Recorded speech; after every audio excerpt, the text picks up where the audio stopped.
And on today's show, we have one which has never been heard before.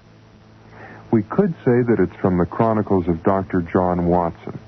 But to be totally truthful, we have to tell you that it was actually ghost-written for Watson by the talented Vancouver writer Lawrence Goff. It's called The Adventure of the Left-Handed Corpse, and it was produced in Vancouver by Robert Chesterman. We'll now take you to Baker Street in late 19th century London. Dr. Watson is returning home.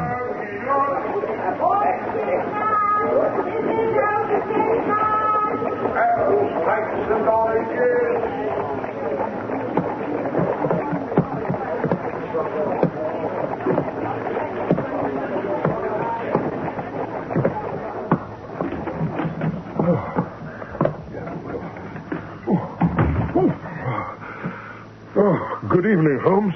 And a memorable one, since I must congratulate you on your singular imperturbability. Eh? Huh? I'm not sure I understand. Oh, come now, Watson. Your demeanor may be calm and impassive, but you have come directly from a very narrow escape, have you not? In fact, your situation was so grave that you found it necessary to use your pistol. Why, that's remarkable. Utterly remarkable. How did you manage to come to such an astounding conclusion? Though my conclusions may seem to sparkle and effervesce, the process of deduction is as flat and pedestrian as last night's champagne. Well, I'm sure, but still, I'd very much appreciate it if you'd pour me a glass. Very well, Watson. To begin with, your tread upon the stairs was ponderous and dull. And as you entered the room, I immediately observed numerous signs of a violent physical conflict. You are referring to the fact that I have torn my coat. Your hair is mussed, Watson. Oh, dear me. There is a slight cut on your forehead, and the blood which has run from it is not yet fully congealed. The knees of your trousers and toes of your boots are smeared with the remarkably tenacious mud of London. And, yes, the collar of your coat is badly torn. I would say it was obvious that you have been set upon by a gang of ruffians. I see. But tell me, how did you deduce that I had fired my pistol? You invariably carry the weapon in your Gladstone bag, along with the various implements of your trade. Yes. I simply observed that the clasps are not fastened. This breach of security is entirely out of character, Watson, and can only have come about as a consequence of extreme stress. You were forced to draw your pistol and to use it. An extremely plausible and colorful tale, Holmes, full of wonderfully logical deductions. But shall I tell you what actually happened? Kindly do not toy with me, Watson. I was on the Underground. There was a mechanical failure. We had to separate one of the coaches and push it onto a siding. This happened on an exposed section of the line. The track was wet and slippery. We were warned to be extremely careful of the electric rail, but I wasn't careful enough. I lost my footing, Holmes, and I'd have been fried crisp as this morning's kipper had not the conductor clutched at my coat and pulled me to one side. That is how I ruined my clothing and bloodied my head. The conductor opened my bag in order to administer to my wound. His groping fingers closed on the trigger of my revolver, and the thing went off. Now that is why there is a faint odor of cordite in the air. So you'll see, my friend, you have not done very well at all. I don't like being made a fool of, Watson. No man does. I haven't made you a fool. All I've done is kept an accurate record of the transition. What do you mean by that remark? I'm talking about your increasing dependence on that hideous drug. Cocaine, Holmes. It helps me to relax. And cocaine is a dangerous drug. We live in a dangerous world. But not dangerous enough, eh? What are you getting at? I fear that danger itself has become a drug to you. and that in the absence of danger, you have languished and sought out a substitute narcotic. Well, I would rather die of an overdose of pleasure than a surfeit of boredom and ennui. Now, you listen to me, Holmes. I'm not about to stand idly by. Careful, Watson. You are my Boswell, nothing more. It is your function to stand idly by. I am a physician. Your physician, and I must warn you that... Come in. I'm sorry to have to interrupt at this hour of night, Mr. Holmes, but... I quite understand, Mrs. Hudson. You have to be up at the crack of dawn, don't you? Yes. And you have a responsibility to your other equally distinguished tenants. And you have mentioned the noise on various other occasions and, well, et cetera, et cetera, et cetera. I'm sure you must think me the worst tenant in all of London. No, not at all, Mr. Holmes. Well, let me assure you that this evening's debate has ended. Dr. Watson was just about to concede defeat when you knocked. Yes, but what I've been trying to say is it isn't the noise at all. Then what in the world are you doing here? There's a young lady to see you. What does she want? I have no idea, sir, but she's extremely pale and trembling something fierce. You say she's trembling? Oh, yes, sir. Absolutely beautiful she is, and in such a torment of anguish, you've no idea. Thank you, Mrs. Hudson. You've made the situation quite clear. Shall I show her up, then? Well, of course. Now, one moment, Mrs. Hudson. What is this beautiful but tormented young creature's name? Sarah Roberts. Oh, here. She's given me her card. Thank you. Ah. What does it tell you, Holmes? That the lady comes from a good family, but is presently in financial straits and extremely distraught. Show her in, Mrs. Hudson, if you please. Right away, Mr. Holmes. And kindly do not drop by in 10 minutes with a nice hot pot of tea.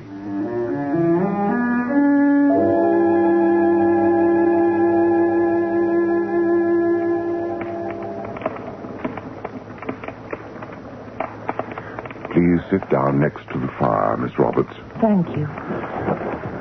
Now then, are you quite comfortable? Yes, thank you. Warm enough? Good. Now then, pray tell us... Excuse me. This gentleman whom you see fibrillating before you is my very good friend, Dr. John Watson. How do you do, Miss Roberts? Please excuse my appearance.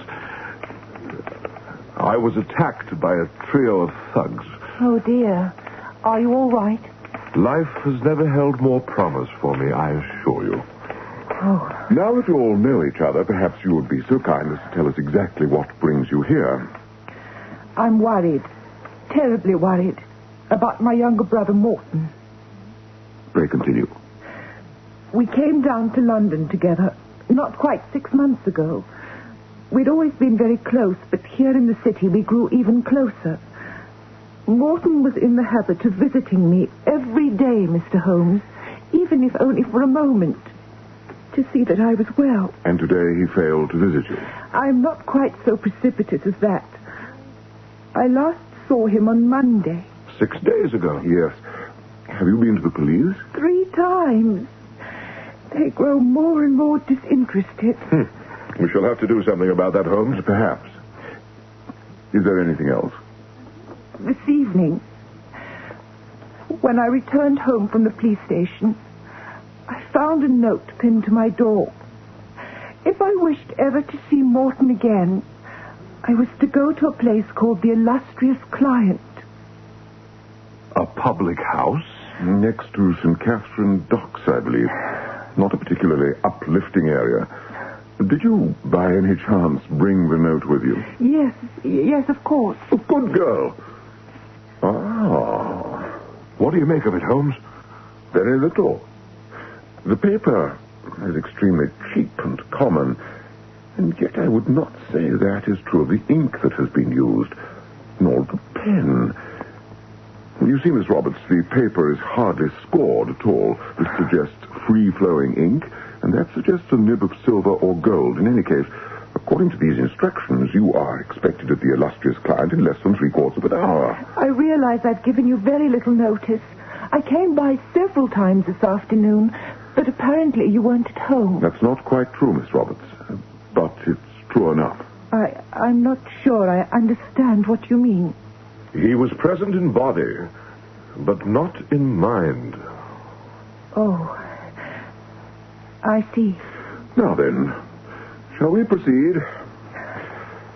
Coat, revolver, spare box of cartridges. What else do I need? Not an umbrella in this fog. Well, come along, Miss Roberts. If we hurry, we should manage to arrive just in the nick of time. I'd ask you to accompany us, Watson, but I don't imagine you've had time to recover from your attack.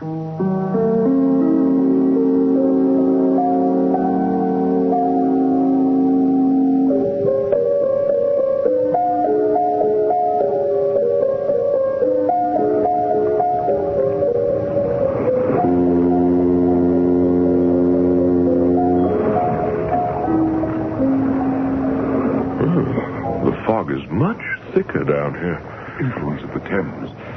Oh, step carefully, Miss Roberts. This area of the docks appears to be in considerable disrepair. Shall I take your arm, Miss Roberts? Thank you, Doctor. Quite welcome. What are you looking at, Holmes? Someone has preceded us quite recently, and they've been dragging something behind them. A man? Something smaller than a man. Oh, thank heavens for that. Oh, they ought to condemn this entire area. The rats hereabout are as thick as fleas and as large as West Country hounds. And would you hope to eradicate the undesirable simply by declaring the area out of bounds? Oh, now, lift your bullseye a little, Watson, and take a few steps to your left. Eh? Oh, yes, all right. We should be upon the doorstep of the place by now. Yet, I detect no lights, no sign of life. It's a very gloomy place. I hope that Morton is... Over here, Holmes. Stay well behind me, Miss Roberts. What have you found, Watson? Our missing public house, or at least what's left of it. Burned right down to the waterline, so to speak. And not recently either. These ashes have been rained upon numerous times. Keep the lantern well to one side, please, Watson. Light the way, but not the wayfarers, if you see what I mean. Perfectly. Oh, watch out for the cluster of beams, Miss Roberts. They appear to be rather precariously arranged. Oh, my God. What is it? Miss Roberts, please, I implore you, don't come any nearer. Oh, my poor Morton. What have they done to... Oh. I've got her. So you have. You're not in the middle of a scrum, Watson, and there's no need to grip the young lady as ferociously as if someone had just passed you on your opponent's 25-yard line.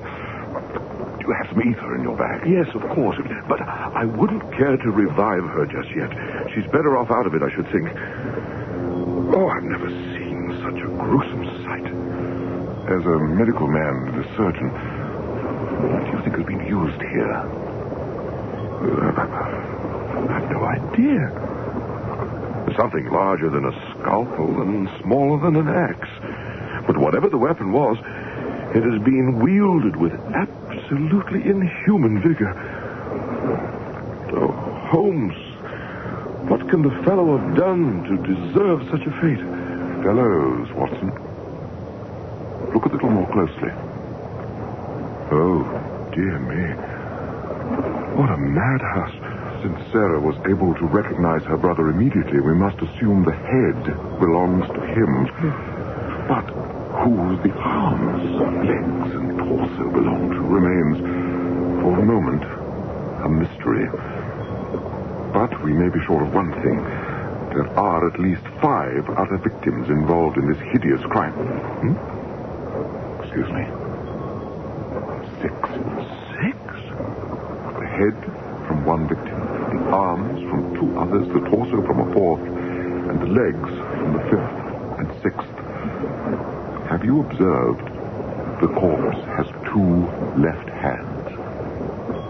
By George, so it has. time now for your vial of ether, Watson. Let us see what we can do about reviving the lovely Miss Sarah Roberts. As a physician, I must say that I believe she should be allowed to rest. She's had a frightful shock. Perhaps, but 6 men have been murdered, Watson. Think how frightfully shocking that must have been for them.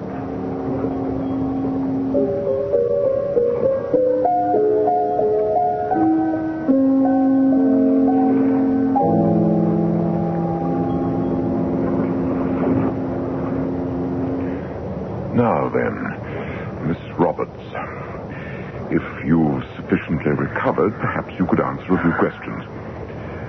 You've told me your brother Morton was a member of an obscure and somewhat ribald school of poetry founded by Mr. Oscar Wilde when he was at Oxford. Yes. Holmes, is this really the time? How many other men were involved in this? I'm not sure. Perhaps a dozen altogether. Please name as many as you can. Well, there was Reggie Cunningham and a young man everyone called Aldershot. I don't know if that was his first name or his last. Okay, continue. Let me think. I remember a short, fat boy named Jimmy Mawson. He seemed to be Mr. Wilde's favorite. Mr. Wilde was always fawning over him, offering him sweets.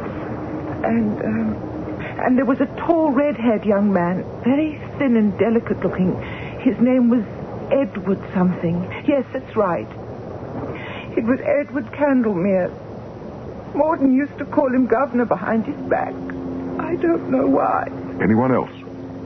Not that I can remember. You've done very well.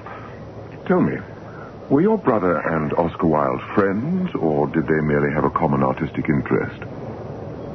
I'm not sure I understand quite what you mean. I think you do. Really, Holmes, what are you getting at? Must this inquisition go on forever? Can't you see that the young lady is exhausted? Just a few more questions, Watson. Well, Miss Roberts? They were friends, as you put it, yes. Good friends? Yes. Might one even go so far as to suggest that they were intimate friends? Oh, look here now, Holmes. My brother was a warm, courageous, and sensitive man. I'm sure he was.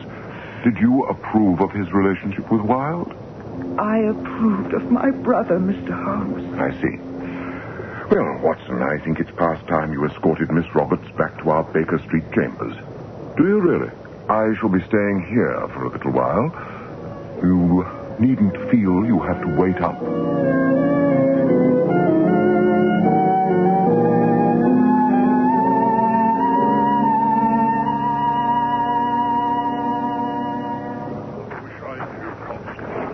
I don't, do I? Over here, Lestrade! What the devil? Is that you, Holmes? Naturally. You must have bloomin' sharp eyes to be able to recognize anyone in this muck. It wasn't you I identified, Inspector. It was your cologne. Oh, was it now? Very interesting indeed. If you'll continue to look straight ahead, but bend sharply forward from the waist, I think you'll see why you have been dragged kicking and screaming from your warm feather bed. What are you talking about? That. What in the name of... Constable, give me your light. My God. Whew. You didn't by any chance catch a glimpse of the madman responsible for this slaughter? I'm afraid it isn't going to be as easy as that, Lestrade. Note the 2 left hands. Incredible. Quite incredible. There are what appear to be metal fragments embedded in the palm of one of the hands. And there is a quantity of stone dust beneath the fingernails of the other. You will have observed that the torso is pale, thin, and decidedly undernourished, each rib casting its own gloomy shadow. Yes. The legs, both of them are muscular and thin, and both feet are slightly deformed, despite the fact that they are not a matched pair.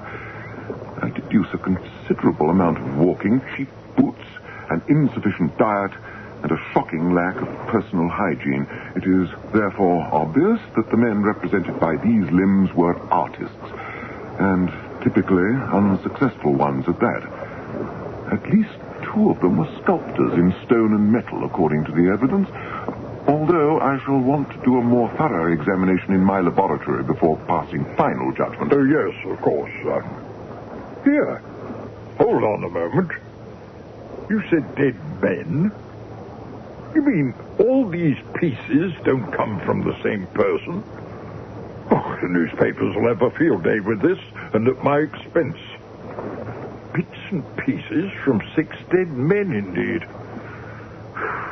Ooh, flesh is uncommonly cold, isn't it? As cold as the blood that courses through our murderer's veins, Lestrade. But look on the bright side of things. The harder the journalists play upon you now, the better you'll look when I solve the case for you. Oh, you're going to do me that favor, are you? Yes, and in return, you must do one for me. Stop wearing that scent. I beg your pardon? And now, my friend, I must wish you a pleasant good evening. I'm going to bed, and hopefully to sleep. And then, not quite first thing in the morning, I intend to visit a creature I have always admired, but never hoped to meet.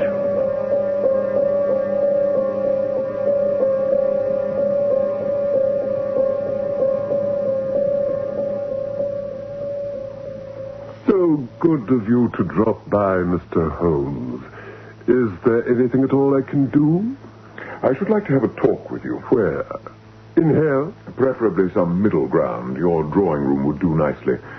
And may I say that I am surprised you know my name. A friend pointed you out once at the ballet. I was at the ballet once. My friend said that a man of my character, or lack of character, would eventually find himself fleeing either towards you or from you. I informed him that the likelihood was that I'd find myself traveling in both directions simultaneously. A consequence of attempting to burn my not particularly brief candle at both ends. Do come in, by the way, now that my neighbors have had time to look you over. Thank you. It must be a wonderful thing to be a detective, to have a moral license to snoop into the lives of one's inferiors, eventually dragging the miscreants before the courts of justice, or what we like to think is justice.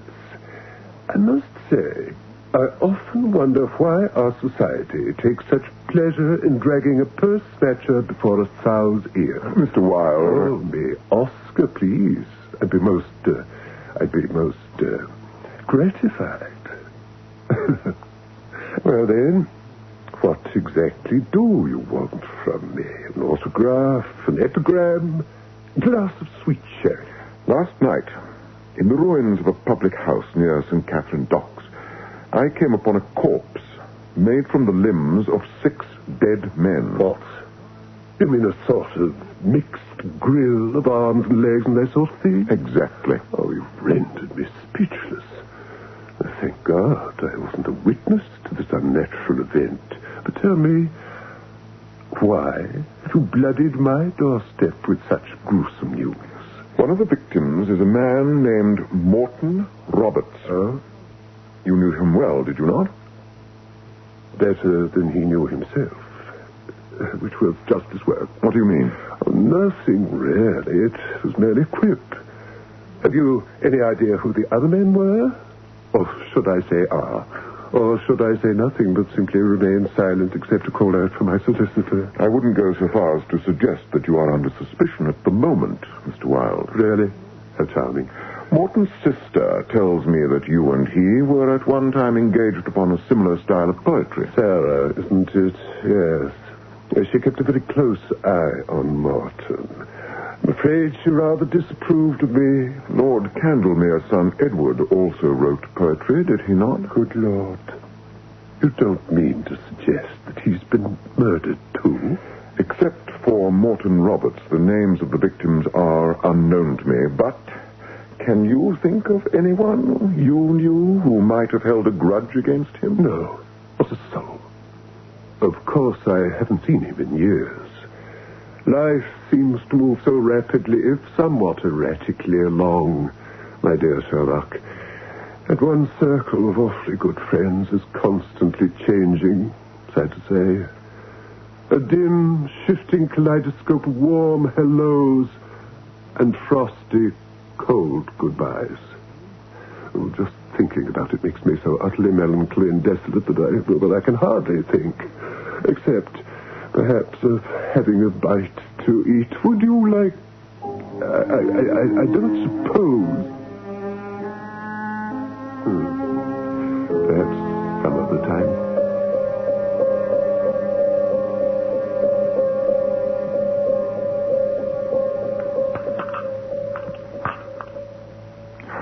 Are you sure you won't have a cup of tea, Holmes? Constable Wilkins makes a rattling good cup. No, thank you. Ooh, it's hot. Yes, it sounds hot. Well, I don't know how you found out I was about to arrest Mr. Wilde for multiple murder, and I don't suppose it really matters. I imagine someone in the force informed you that I had received an anonymous letter pointing the finger at him. It wasn't Inspector Gregson, was it? Wilde is innocent. Oh? Oh, so you say. But I need a suspect, Holmes. If I don't toss something to the journalists, they're going to keep chewing on me. That is hardly sufficient reason to arrest the fellow. Wilde is a known thrill-seeker and debaucher. Anyway, we haven't enough on him to make the arrest quite yet. But we're working on it. Mark my words.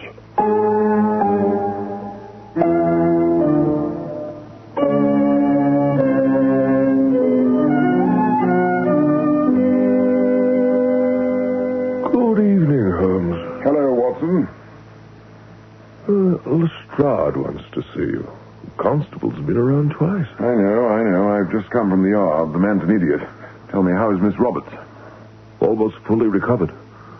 The death of her brother has been a terrible shock, but she's young and has a strong constitution. Yes, very. What's your opinion of her, by the way? I had never hoped to meet a woman as charming, erudite, and beautiful. Oh, you've no idea how sweet she is, Holmes. A spoon of sugar for your cup of tea? Oh, really, Holmes? I'm sorry, Watson, but I've never in all my life seen you quite so starry-eyed. There's a galaxy swimming around in there, and I'm a trifle concerned that it might affect your ability to see things exactly as they are.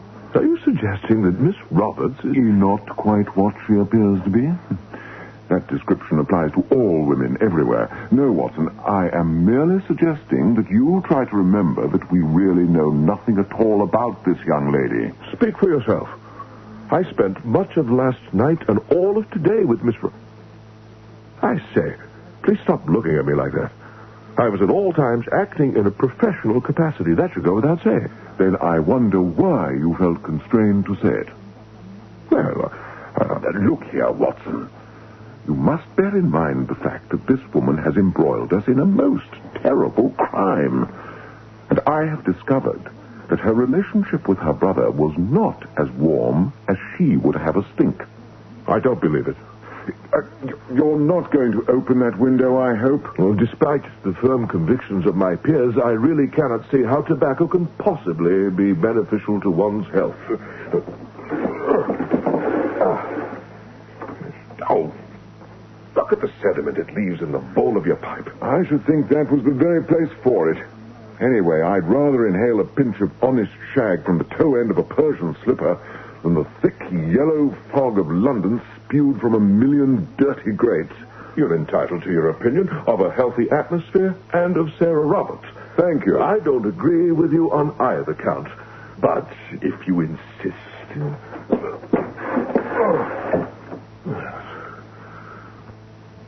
What are you reading? The Soul of Man Under Socialism by Oscar Wilde.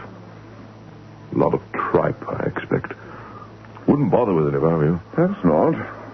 But as Mr. Wilde says, selfishness is not living as one wishes to live. It is asking other people to live as one wishes to live. Now, please try to be quiet.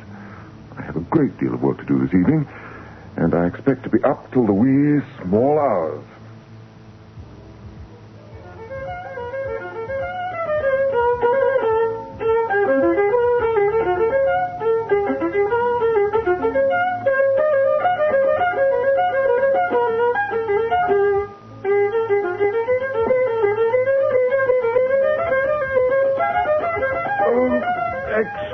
me, Holmes. I wonder if you'd mind canceling the remainder of your 3 a.m. performance. While it's true that the entire house attends, that attendance is without exception involuntary. I see.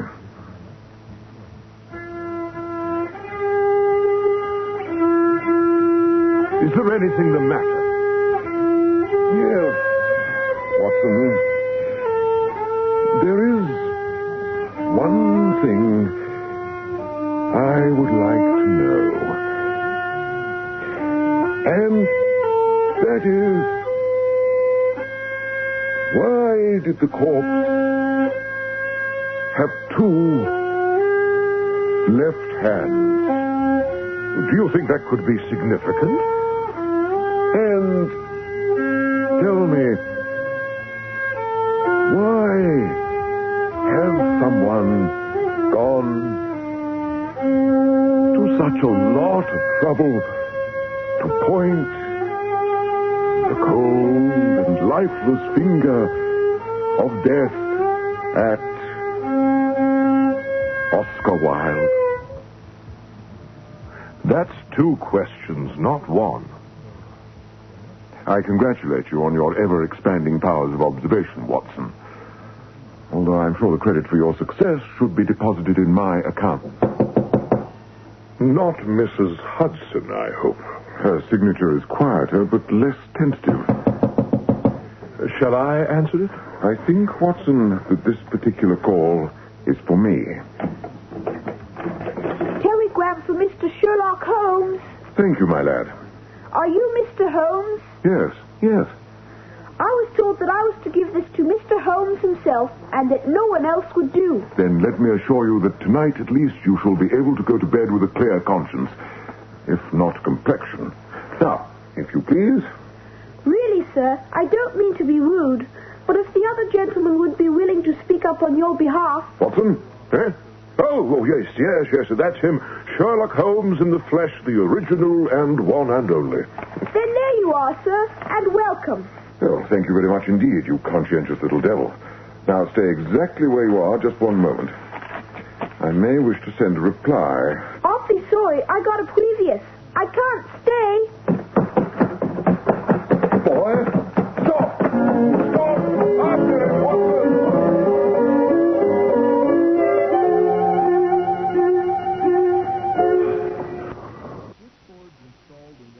I just cannot see a thing. Neither can I. This damnable fog. Good Lord, I'm wearing my dressing gown. No one's going to see you in this suit, Watson. It's as thick as any constable I've met.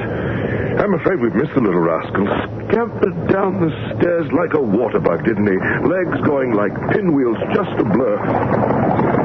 Look out, Watson! Oh! Watson! Are you all right? Blood in my eyes. Did you hit him? I doubt it. Let me see your head. Take your hand away. Oh, yes. Flesh wound, nothing more. If you hadn't pulled me to... I think it's probably missed you entirely. You fired a shot? Yes, I tried to pick off the driver. The light was very tricky, though. Wouldn't give tuppence for my odds. Listen, are you capable of returning to Baker Street alone? Why, yes, certainly I think so. Why, where are you off to at this time of night? Can't I come along? Oh, I say. Holmes? Holmes? Holmes? You're still there?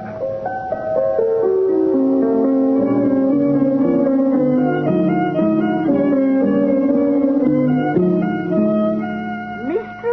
Ives, if you forget your key one more time, I promise you I'll... Oh, you ain't Mr. Ives.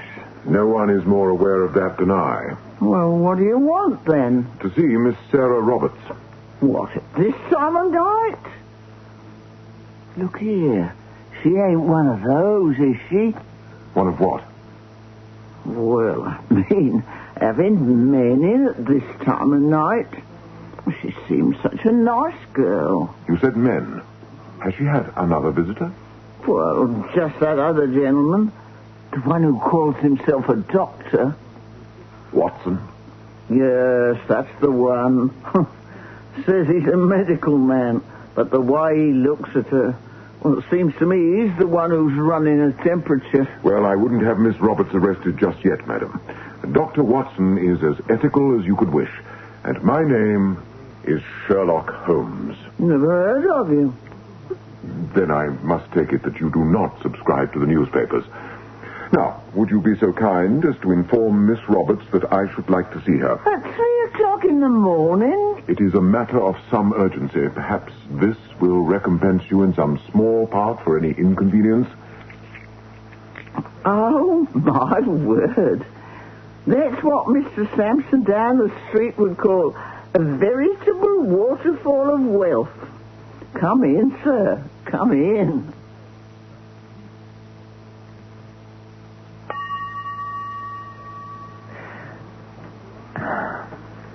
May I have another glass of your wine? Oh, yes, do. Please. I should very much like to try that as well. You seem to take such pleasure from it. I'm sorry, Miss Roberts, but I must remain firmly opposed to such an adventure. Well, I don't see why. It isn't as if I'm not willing to ask you nicely, and in as many ways as you like. Cocaine is a particularly dangerous drug, young lady. Not suited to everyone by any stretch of the imagination. And my friend Watson insists that there is even a possibility of physical addiction. But surely it wouldn't hurt to try just a little. Come now, Miss Roberts. Don't be greedy. I should think one utterly new experience in an evening would be enough for any young woman. 2 hours ago, I would have agreed with you, Mr. Holmes. But now it seems to me that one's appetite for life grows with each moment spent at the table. Can't we just... Unfortunately, I have an extremely busy day ahead of me, and I must conserve at least a little of my strength for the trials and tribulations that my enemies are no doubt even now strewing across my path.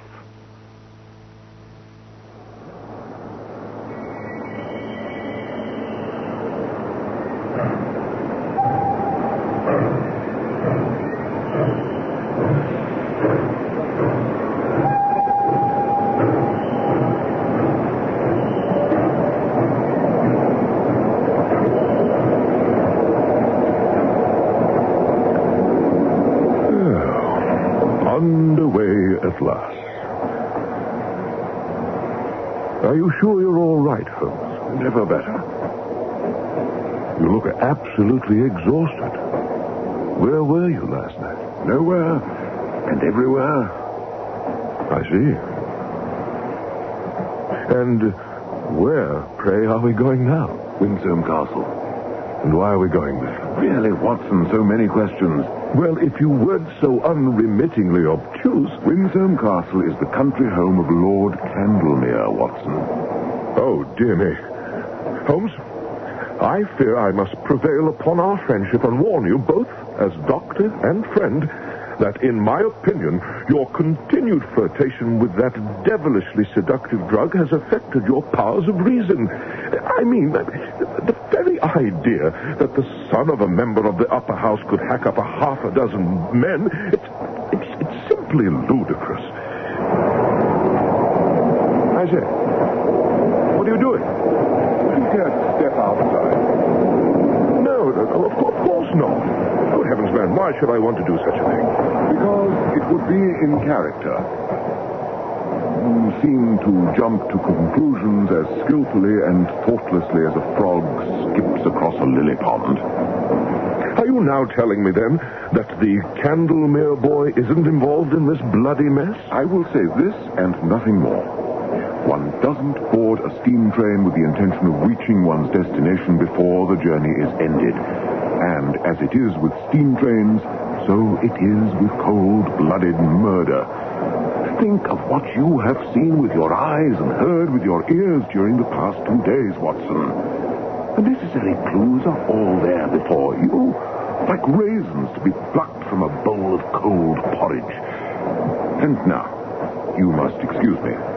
Last night was particularly exhausting, and if I am to be at my best, I must get some sleep. Particularly exhausting, was it? Where were you, Holmes? You never did say. I was in hot pursuit of a rather crucial piece of evidence, Watson, and may I say that I do not take kindly to being cross-examined.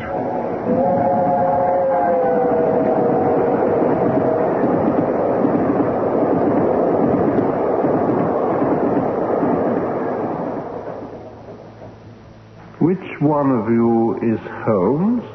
I am Sherlock Holmes, Lord Candlemere, and may I say that you don't seem at all surprised to find me here? Well, I am. I'm shocked and I'm offended. And if you, sir, are incapable of detecting that, then you have only yourself to blame. Now, what do you want? I think you know the answer to that question even better than I. Holmes, really, you embarrass me. Doctor, has this fellow been drinking? Lord Candlemere, I can only Perhaps say... we could discuss the reason for my presence in the privacy of your library, Lord Candlemere. Now, look here. Or must I summon Inspector Lestrade from London? I have no idea what this is all about, I assure you. But I can see that from Dr. Watson's point of view, it might be best if you were humored and then perhaps allowed to make your own way back to the city. Come in, gentlemen.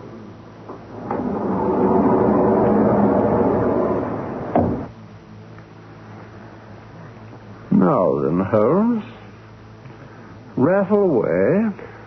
Lord Candlemere, I formally accuse you of the murder of Morton Roberts, James Aldershot, Reggie Cunningham, James Mawson, and 2 other persons as yet unknown. Have you anything to say?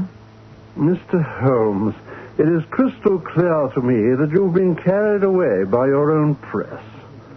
Dr. Watson, do you have a good, strong sedative in your bag? Why, yes, but... What? But Watson has nothing but confidence in my methods. And if I say you are a cold and lifeless slaughterer of men, then he knows it must be so. Shall I tell you how you gave yourself away? By all means. Let us see this fairy tale through to its conclusion. Do you recall the scene of the illustrious client, Watson? All too vividly. In fact, I doubt I shall ever forget it. Nor I. I recall with particular clarity the severed ends of the various limbs that lay in such a macabre grouping upon the damp and ashy floor.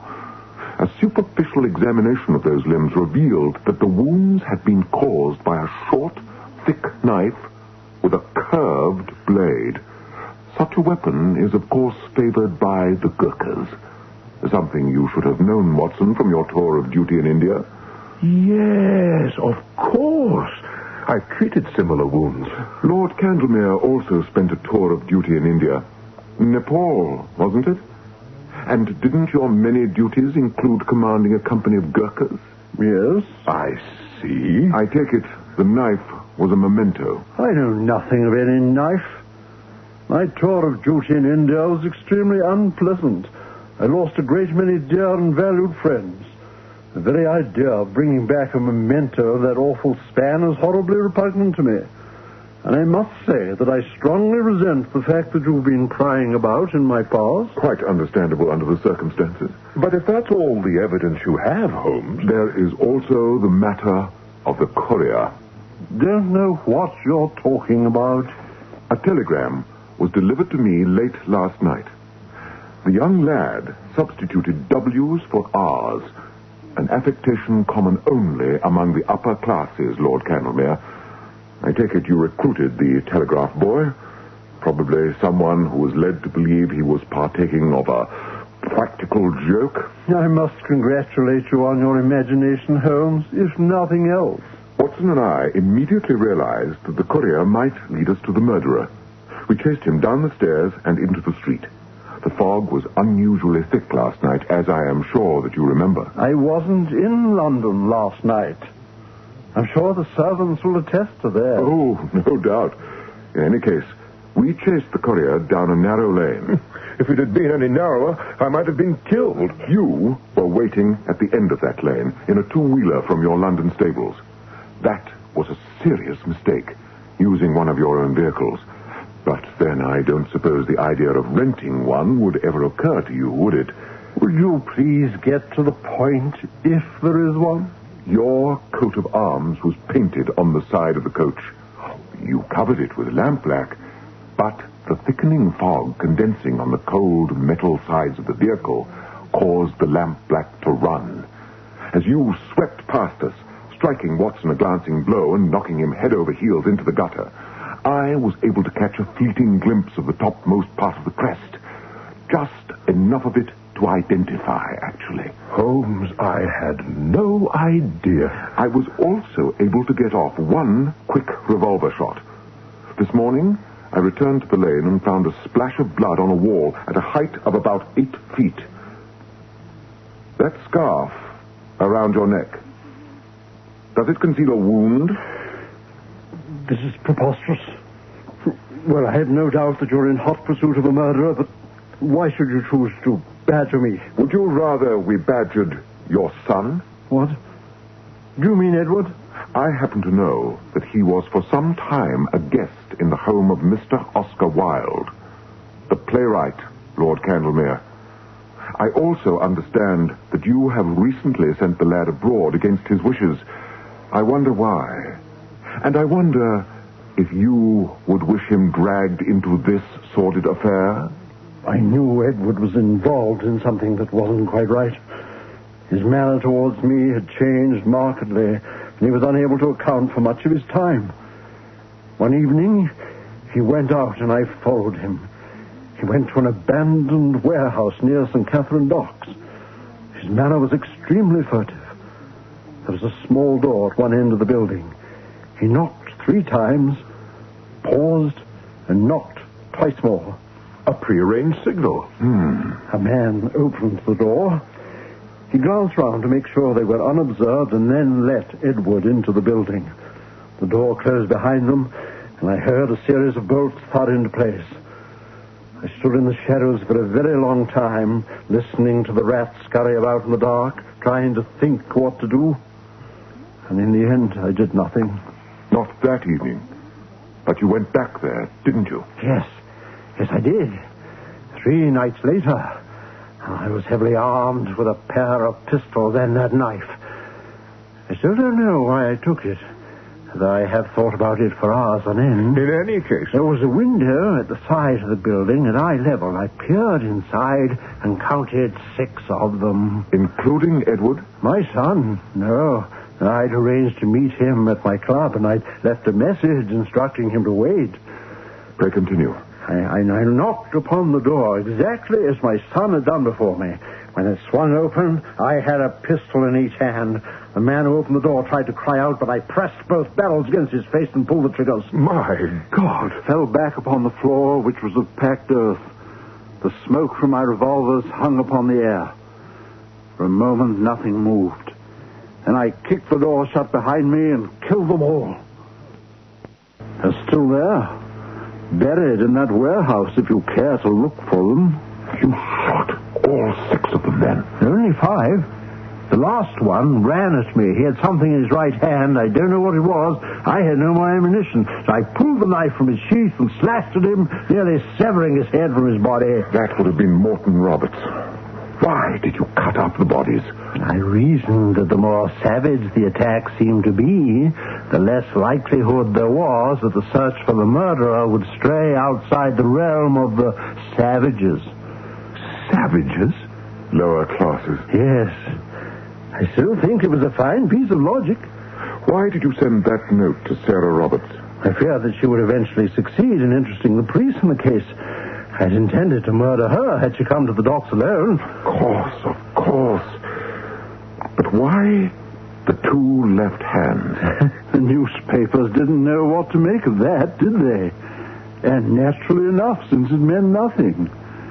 I intended to provide the corpse with a left and right hand. But in the horror of the moment, I hacked off 2 lefts. Well, anyone can make a mistake, can't they? Then, you murdered those 6 men because you mistakenly believed them to be sexually deviant rather than because of their politics. Politics? What politics? I have good news for you. Your son's relationship with Wilde was a consequence solely of their common interest in poetry and radical politics. No, I don't believe you. Edward is an anarchist, as were the men you killed. Anarchists? Are you sure? The rock dust I found under the fingernails of the corpse proved upon further examination to be granules of blasting powder, Watson. The metal filings embedded in the palm of the corpse's other hand obviously came from the shell casing of a bomb. But despite the odious vocation of your victims, Lord Candlemere, I doubt you will find a sympathetic public. You wouldn't dare make this revelation a matter of public record? Expose an affair of this sort to the masses, and you'd risk shredding the delicate fabric of British society. None of us could say what might happen. We'd be playing right into the anarchists' hands. I agree. And that is why we 3 must quietly take justice into our own hands. Oh, I say, Holmes. Here, today, in this very room. Lord Candlemere, in my opinion, there is no way you can adequately expiate your sins. However, there are 3 things that you can do. To begin with, you must make a check out to Miss Sarah Roberts in the sum of £21,000. How did you arrive at that amount? It struck me as being a nice round figure. Oh, I see. Anything else? Another check, this time to the workhouses of London, in a sum of £79,000. That's 100,000 altogether, another nice round figure. You're asking me to pay penance to the tune of damn near £17,000 per man. A fortune, I agree. But this, I promise you, you'll never miss a penny of it. What do you mean? Why not? There is a third condition to my continued silence in this matter. After Lord Candlemere has finished with his checkbook and his gold-nibbed pen, I want him to do something about cleaning his gun collection. Carelessly. Oh, dear me. Have I no choice? Certainly, you have a choice. But after a moment's reflection, I am sure you will agree it will be much better with the press to find you slumped over a table in your gun room than across the prisoner's dock at the Old Bailey. After all, it's the very fabric of British society that's hanging in the balance. Is it not?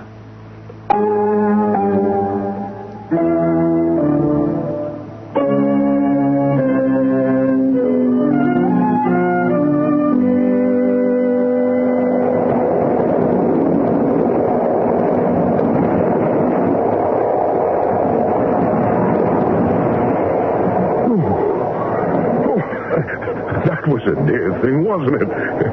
I've always believed that the Great Western Railway would better serve the traveling public by being just a little less punctual. I don't know how they manage it, but their trains always seem to arrive late and leave exactly on time. It's a nuisance, don't you agree? What time is it, Watson? 10 minutes past the hour.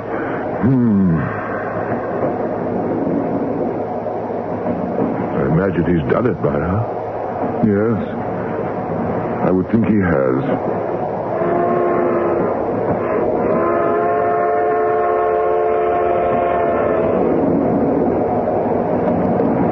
Look here, Holmes. Do you mind if I ask you a rather personal question? For the benefit of your reading public? No. This is personal. I should like to know where you and I stand on a certain matter. Then speak up, by all means.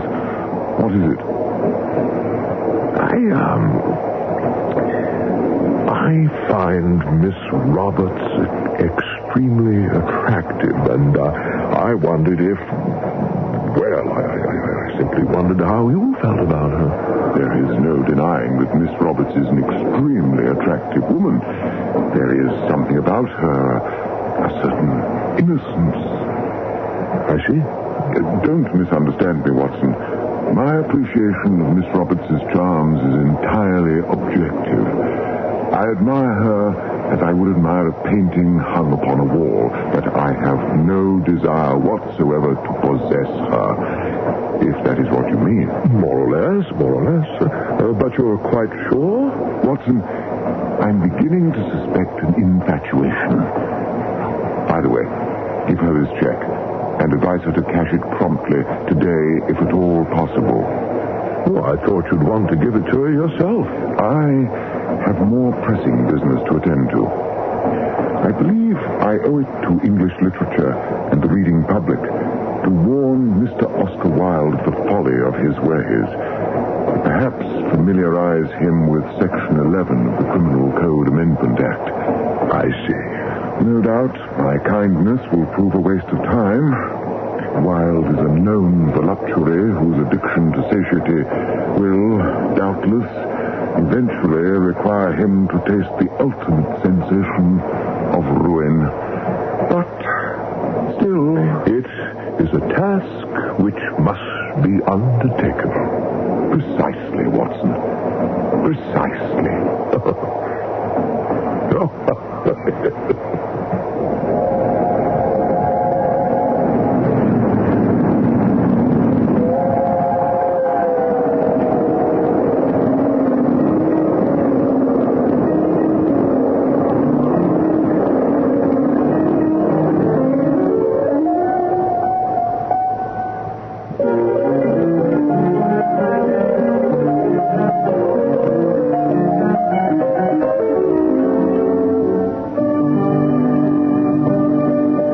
Of the Left-Handed Corpse starred Christopher Newton as Sherlock Holmes, Leon Pownall as Dr. Watson, Peter Brockington as Oscar Wilde, Marion Eisman as Sarah, and Jack Ammon as Lestrade.